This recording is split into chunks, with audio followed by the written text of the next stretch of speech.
Everything would be so much easier if you had a docile, tongue-tied little Antigone living in the palace. But you know you will have to put me to death today. And it frightens me. Very well. I am afraid then. Does that satisfy you? I'm afraid that if you insist upon it, I shall have to have you killed, and I don't want to. I don't have to do things that I think are wrong. If it comes to that, you didn't really want to leave my brother's body unburied. Did you? Say it, I admit that you didn't. I've said it already. But you did it just the same. And now though you don't want to, you're going to have me killed. And you call that being a king. Yes, I call that being a king. Poor Creon. My nails are broken. My fingers are bleeding. My arms are covered with the welts left by the paws of your guards.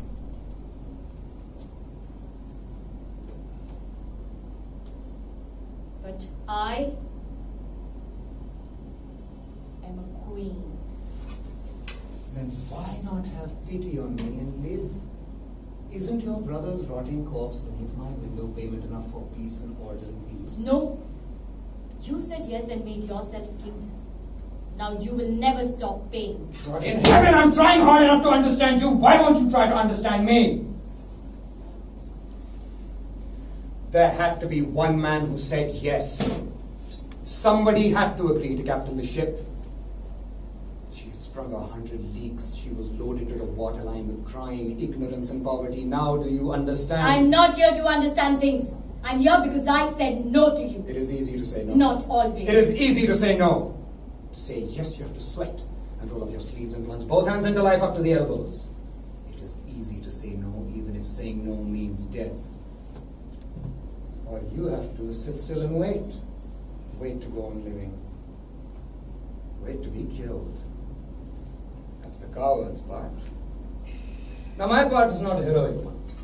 I shall play my part. I shall have you put to death, but before I do, I want to make one last appeal. Do you know what you are dying for, Antigone? Do you know the sordid story to which your name will forever be etched in blood for all time to come? What story? The story of Aetiopeles and Polynices. The story of your brothers. You think you know that story, but you don't.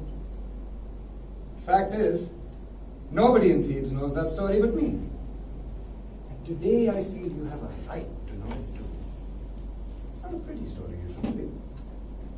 Do you know what your brother really was? Whatever he was, I know you will say vile things about him. Cheap, idiotic thug. A cruel, vicious little glutton with just wit enough to drive a car faster and throw more money away than any of his pals. I was with your father one day when Polynices, who had lost a lot of money gambling, asked him to settle his debt.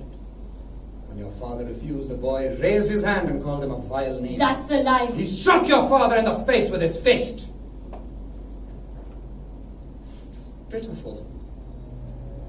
Your father sat at his desk with his head in his hands. His nose was bleeding. He was weeping in anguish. And there, in the corner of your father's study, stood Polynices, sneering and lighting a cigarette. That's a lie!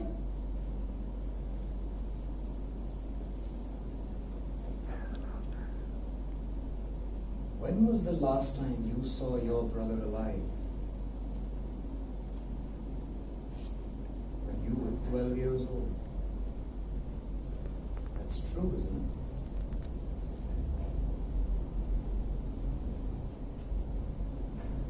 Yes, that's true. And now you know why. Oedipus was too chicken-hearted to have the boy locked up. Polynices was allowed to go off and join the Argive army. As soon as he reached Argos, the attempts upon your father's life began. One after the other, men slipped into Thebes from Argos for the purpose of assassinating him. And every killer that we caught always ended by confessing who had put him up to it, who had paid him to try it. Polynices wasn't the only one. That is what I'm really trying to tell you. I want you to know what went on in the back room, in the smelly kitchen of politics. I want want you to know what took place in the wings of this drama in which you are so burning to play a part. Yesterday, I gave Eteocles a state funeral, pomp and honors. Today, Eteocles is a saint and a hero in the eyes of all thieves. The whole city turned out to bury him. I made a speech myself.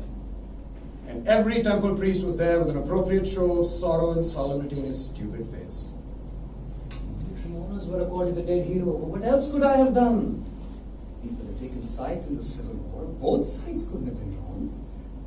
That would have been too much. I couldn't have made them swallow the truth, and 2 gangsters was more of a luxury than I could afford. And yet, this is the whole point of my story. Eteocles, that virtuous brother, was just as rotten as Polynices. That good-hearted son, too, had done his best to procure the assassination of his father. That loyal prince had also tried to sell out Thebes to the highest bidder.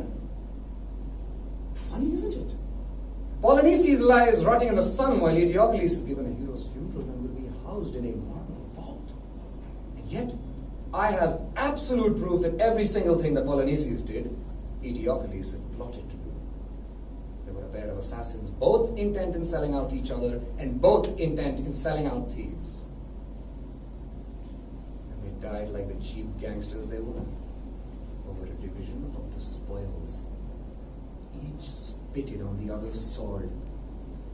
When the Argive cavalry had trampled them down, they were mashed to a pulp, Antigone.